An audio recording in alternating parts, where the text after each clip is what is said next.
maanta wadankeenu wuxuu marayaa meel halis ah oo khatar ah oo u baahan in laga digtoonaado in fitno la kiciyo waxaan aad iyo aad uga xunnahay arinta ayaan darada ah ee ka dhacday Ceerigaabo waxaan ka xunnahay muwaadinka la toogtay ee la dilay ilaahay waxaan uga baryaynaa naxariistii janno ehelkiisina waxaan u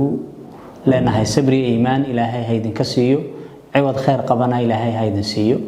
waxaan ka xunnahay sidoo kale rabshadihii shalay Ceerigaabo ka dhacay iyo sida ay xukuumaddu uga jawaabtay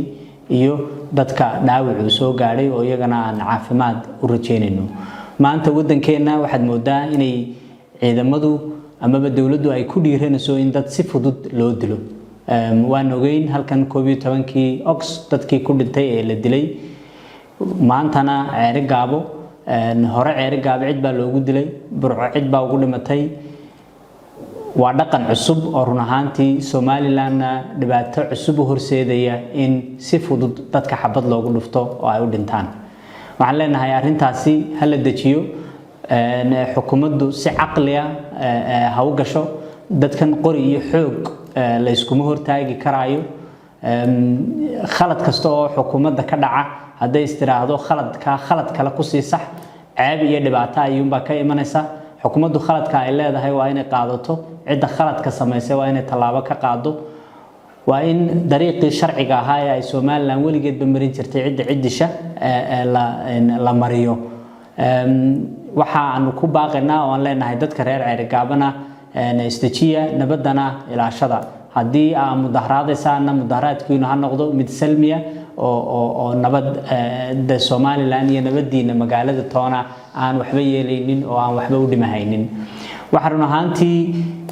ummadaha burburaya dariiqa ay maraan lagu gartaa dariiqa aynu maanta hayno khatar weyn ayuu dariiqaasi leeyahay waa dariiqa dadkii xukunka hayay ay dhagaha xidhanayaan waa dariiqa cidii juuq tiraahdaa oranaya xid waa dariiqa jeelasha miciin bidaya waa dariiqa xabadda sida fudud u ridaya waxaan leenahay dariiqaasi meel xun bay nagu wadaa horaan u niri imika nooranayna dib baan u oran doonaa war ka jooga dadka la xidhxidhayo waa tii shalay aad diidaneedeen waxyaabaha qaar waxa run ahaantii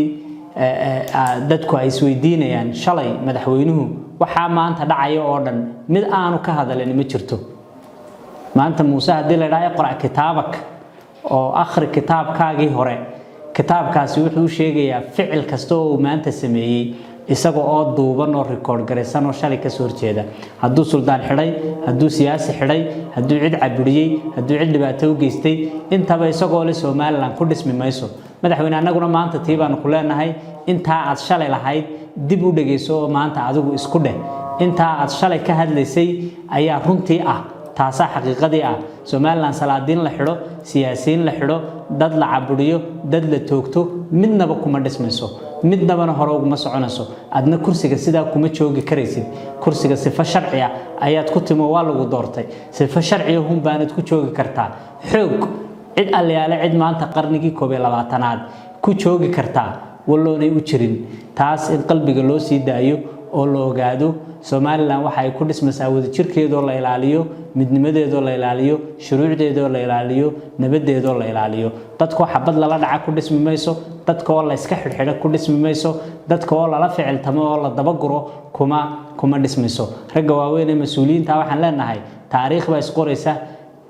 waxa ay sameynayaan waxa ay ka dhalan kara u fiirsada laakiin wataciyaha udunun waaciya qofkii aqli leh iyo dhagihii garaad leh ayuunba intaasi garanaya laakiin kuwa kale marka ay meel laga soo qaban kari waayo joogto markaas ayay hanbabaraan oo ay baraarugaan waxaan rajaynayaa in aqligu shaqeeyo wada tashigu shaqeeyo nabadgelyadana la ilaaliyo assalaamu calaykum warahmatullahi wabarakatuh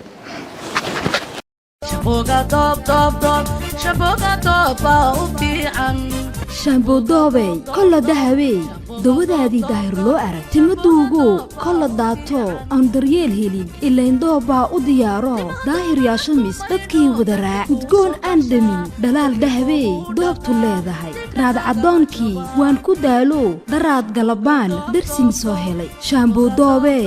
kolla dahabey dawabadaney ma dalkaa taali dadku soo baxshaa daryeelkoogu dhaqaa dibna kaagama jabaan shamboga doob doob doob shamboga doob doob doob shamboga dooba u fiican timaha doobaad ku maydhaa sidii dahabkow dhalaali sidii dayaxa u nuuri quruxda bilicdooda daawo shamboga doob doob doob shirkadda Brodima oo ku caanbaxday daryeelka jirka waxay idinku bushaaraynaysaa oo ay ogeysiinaysaa dhammaanba bulshaweynta Soomaaliyeed inaad ka heli kartaan shaambooga doob oo ka kooban shaamboo toxob shaamboo beed shaamboo argan shaamboo allamuun iyo karite waxaad ka heli kartaa dhammaanba supermarketyada iyo bakhaarada magaalada Hargeysa iyo gebi ahaanba gobolada Somaliland waxaad kaloo ka heli kartaa Djibouti iyo Muqdisho wixii faahfaahin intaasi dheer kala xiriir telefoonada iyo ciwaanada shaashada kaaga muuqda ballanteen waa Brodima